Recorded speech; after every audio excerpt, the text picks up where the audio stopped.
What's up, y'all? You tuned into a brand new episode of Cortez and Act TV. Real quick, I just want to let you know that I'm skipping the news for the week. Well, I'm skipping my typical format of 3 news items for the week because I really want to talk about the Free Palestine movement today. After this, I want y'all to stay tuned for an interview with Michael J. Merchant. He is a dope artist that I met here in Atlanta that I think that y'all will really like. I enjoyed chopping it up with him, and I think that y'all will enjoy our conversation as well. But before that, let's talk about Free Palestine. So if you have, been on social media or, looking, even just kind of like skimming the news, you've probably seen the hashtag Free Palestine movement gain a lot of steam and get a lot of traction and get a lot of posts with like people posting the Palestinian flag and some of the stuff that's going on over there. But a lot of people just really don't know what is at the root of this conflict. So I, to be honest, really did not either. So I printed out some information from PalestineCampaign.org. They are a great UK-based resource that I found that I got a lot of information from. So as I go through this video with y'all, I want to definitely reference this. So please don't judge me for having paper, but I would rather have this in front of me while I talk to y'all so that I don't get anything wrong. But it basically boils down to is kind of ethnic discrimination on behalf of Israel doing it to Palestinians. So Israel is built on a large percentage of what was historically considered Palestine. And once they took over that land, they pretty much, exiled or forced a lot of Palestinians out of their homes and took their land from them. And even though there was a UN ruling that said that Palestine was, that land was supposed to be given back and they had a right to it, Israel has denied that right to Palestinians. So they have kind of been displaced and dispersed amongst places like Gaza, West Bank, and Jerusalem, where everywhere they go, they suffer from being treated as inferior citizens to their Jewish Israeli counterparts. So they have, more steps to go through for citizenship, harsher punishments with martial law, when martial law was a thing, having no trials, not getting justice, essentially is what it boils down to. I'm trying to think about ways to word it, but just think about a group being second-class citizens in the only home that they've known. And they're also subject to home demolishments in places like Gaza. It's horrible what's going on over there. Peaceful protests have ended in deaths. Even Israeli citizens are being killed because of these bombings that are taking place, and families are being destroyed. Children are being killed almost on a daily basis.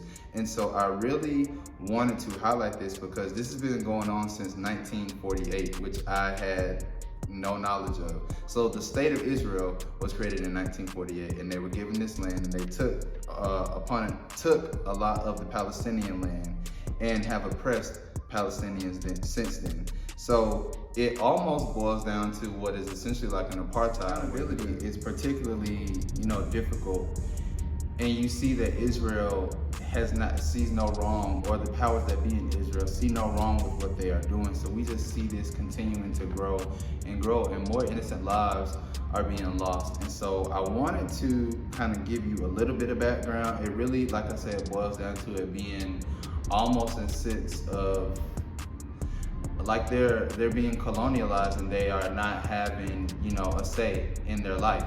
And now there's an apartheid where they are not getting what they deserve, and it just seems very sad to me that a lot of people seem to be turning a blind eye to what's going on. So I'm glad that a lot of celebrities like Rihanna posted about it, and I'm glad to see that more people are taking note, and hopefully we can get some action and some steps taken. So if you want to jump in, the first thing I would advise you to do is go to a website or a resource like I did, PalestineCampaign.org, and see where that takes you. There's a lot of resources there that they provide, and they mention things like supporting the BDS movement, and I'm looking here at the document.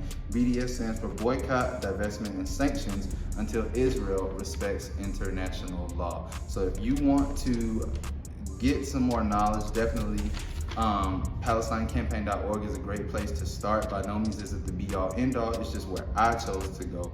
And if you find any other resources, if you know of any of them, please comment below and let me know. Because I'm down to help, and I'm always for a good cause, baby, and I feel like this is a noble one. So free Palestine, and stay tuned for my interview with Michael J. Merchant. It's next. Y'all, this week I am joined by artist extraordinaire Michael J. Merchant. I had a whole list of descriptions I was going to run through, but I feel like you could do it better than me. So describe yourself to the people as you greet them.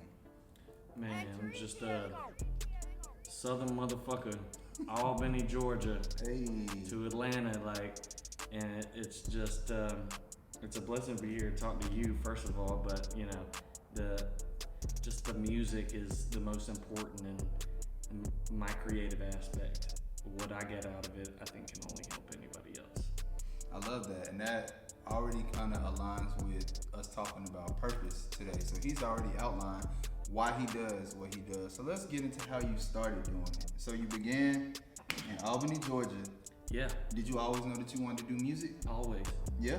Yeah, I think I literally even have papers from when I was in first, second grade. You know those papers they ask you hey, what are you gonna be when you... And my answers were either rock star or skateboarder. Well, the skateboard, I got fat and old, so that didn't work out. So it's still good. It's still good though. But yeah, that he's like, no. And I mean, I've always done music. I was in band. I was in marching band. What'd you play? I was a percussionist. Okay. I was on drumline and everything. What? Yeah. Oh shit. Yeah, and then from then it was just just freestyles at parties and stuff like that. And then I was like, oh, what can I do to get, into an actual studio? And I was lucky enough to find one of my good friends, Delta Genius, and he had beats and I had words. And from then on, it was just nothing else mattered. Yeah. When did you decide that music was it in terms of full-time, what you were gonna pursue and do? And when was the mindset just fuck everything else, it's music? I think it was at the point I tried to go to community college and shit like that, and then at the same time I was doing little open mics and stuff like that. And I think right after I really decided to stop doing the community college, and I actually ended up opening up for Field Mob and T.I. Oh shit. And after that I was like, I need to get out of this small town shit and maybe travel to a bigger pond, I guess you could say. And dang, so you ended up in Atlanta. That's big. Field Mob is big. Coming out of Albany, were they kind of like the pinnacle of success out there? Did everybody in Albany kind of look at them as a model? Always, constantly. Yeah, constantly. And I mean, because of them, and a bunch of other people down in Albany that were really supportive of me when I didn't even expect it. It was just so clutch to have, oh shit, you're actually pretty good, maybe you should really try and do it. And that was kind of, and then you're like, oh, well, okay. I did? Okay, cool, yeah, let's do it. Did you ever experience any kind of self-doubt or any difficulties along the way? All the time. Yeah. I mean, every day, I still get it. I still get it every day. More or less. I will. On the drive up here, I was thinking, oh man, this interview could go south real fucking fast. It still could. It's early. No, I'm just playing. But yeah, no, I love it, and I more or less love being in front and behind the camera. What you doing behind the camera? Right now, I've been taking a good couple pictures, and I'm starting to get in to do videos for some artists that I've been recording and producing for and stuff like that. So what's your goal in terms of your artistry, in terms of where you're going right now? So I see that you got some projects that you're working on for other people. You're doing videos, like you said. You're doing some editing. Where is your brand going as an artist? My brand. So yeah, I just changed, officially changed my name from Danger, which I'm still Danger and I still promote Danger. that. But we changed it over to Michael J. Merchant Music because it's 10 times faster to find. Yeah. You know, if you look up Danger, you might be scrolling for forever. Yeah. If you look up Michael J. Merchant Music, you'll find me right there. That's smart, and that's something that I think a lot of artists and entrepreneurs that are watching this right now, take that into consideration. The first name that you come up with for your brand may not be the best, because if somebody already has it, or if it is a word that a Google search is going to find other results, you cheating yourself. You cheating yourself out of an audience. So what's been the, what's been the feedback that you've gotten since the name change? I've actually gotten really good feedback, yeah.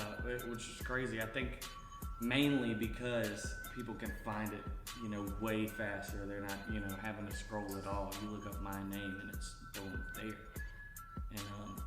And I think it's actually really helped out as far as like the goals and where I want to be at as an artist too, you know, and just doing these promotions, you know, to better myself and just get the music out there is good for me. And we want to get the music out there. We want to grow the brand. We want to, you know, build that fan base. So those are definitely goals that, I mean, even though I said that, would you agree that those are goals that you have? Oh, for sure. So what else is kind of on your agenda? Let's say within the next year, what are some things that you want to accomplish with the Michael J. Merchant Music brand and some things that you see on the horizon? More shows, more videos, more music. I mean, I feel like it is as long as I keep to myself and keep doing what I'm doing and what feels right, the money's gonna come. And never, you know, the money's, you know, it's whatever. It's not why I got into it, so it's not gonna be the reason why I stop either. Damn, that's the quotable right there. That's the quote. I hope y'all see it.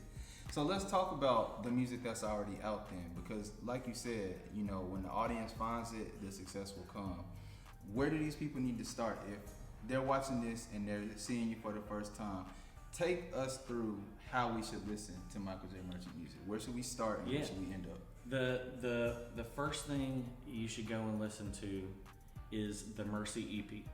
And you can, the best way we've been able to find it is Danger, Never I. Nevereye. Okay. And that'll take you to the Mercy EP. And if you listen to all that, I recorded it, produced, wrote, engineered, did all of it. And I feel right now is like, it's stuff you could go and show your parents. Mm-hmm. You know, you could show you could show anybody, you could show kids, whatever. You know, it really has like a meaning and a passion. And then the first album is The Degenerate Jesus. That's where I get that name from. And this long hair and that's got some good stuff on it. I've got my roommate and I've got some of my really close friends on it, and it was a meaningful album. Not the best as far as production wise, but we definitely fixed that. Yeah, we've definitely fixed that. And shout out to growth. Yeah, and so I would say, you know, if you want you could do it, the Degenerate Jesus, Mercy EP, and the new one that's about to drop. But I am perfectly fine if you want to just listen to that Mercy EP. Well, you got some dope music. I like Brand New Day. That's probably a personal favorite of mine. I would say y'all definitely need to go check that one out. Any closing words for the people? You know what? Before we end, I do have a question for you. So, being that you're in an industry that's so would you consider yourself a hip hop artist? Oh yeah, from Jump Street. I mean, we like the Danger, my band, my band, Danger and the Natural Disasters. I think our first album is going to be called The Genre Shifters, because I'd like to explore and I don't want to be tied down to one genre. Mm-hmm. But from the day it started, the first song I ever recorded in a studio was a hip hop song, and you better believe that the album I'm about to drop, your parents won't approve, is hip hop for your ass.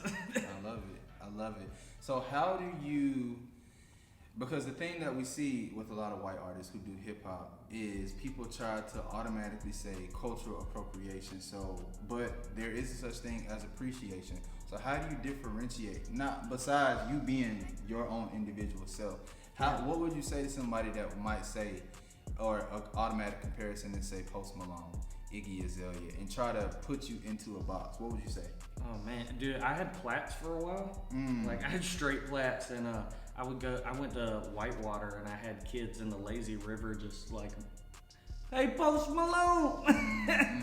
It was like, it doesn't bother me at all, but I definitely understand that, there is a difference between appropriation and, appreciation. Yeah, and all I can say is that I just love making music, and as many times as I tried to form a band or make a band, I always found myself still by myself, and that ended up being the best way to express myself. And I love hip hop. I love making beats. There's no better feeling in the world. If they want to call me Post Malone or whatever, that's cool. But at the same time, like, the people I was around and grew up and when I first started doing it were predominantly black, and they didn't have any problem with it at all. And there wasn't even this discussion. It was like, okay, cool, you could rap. Like, oh shit, you got bars? Just put this motherfucker on a microphone. And that's how it happened. And I look at, as far as when I'm recording artists or engineering other artists and stuff like that, I still think about that to this day. Like, sometimes the best advice you can get is don't judge a book by its cover, but read that motherfucker through its entirety. Damn. Don't judge a book by its cover, but read that motherfucker in its entirety. And with that, that's my time with Michael J. Merchant. Y'all check him out on all streaming platforms. What's the social media that the people need to go to find you? You can follow me on all my social media right now is Michael J. Merchant Music. And Michael's not spelled any kind of funny way, just typical Michael, like y'all would think of. Michael J. Merchant Music. I appreciate you, sir. Yeah, thanks, man. I really appreciate it. This was great. Y'all, it's your boy Cortez Mack. I just want to say thank you for supporting me. I hope that you subscribe to my videos. If not, do it now so that you can get all my heat when it drops. Turn your notifications on too so that when I drop my weekly content, you're going to be the first to know. I love you. Bye.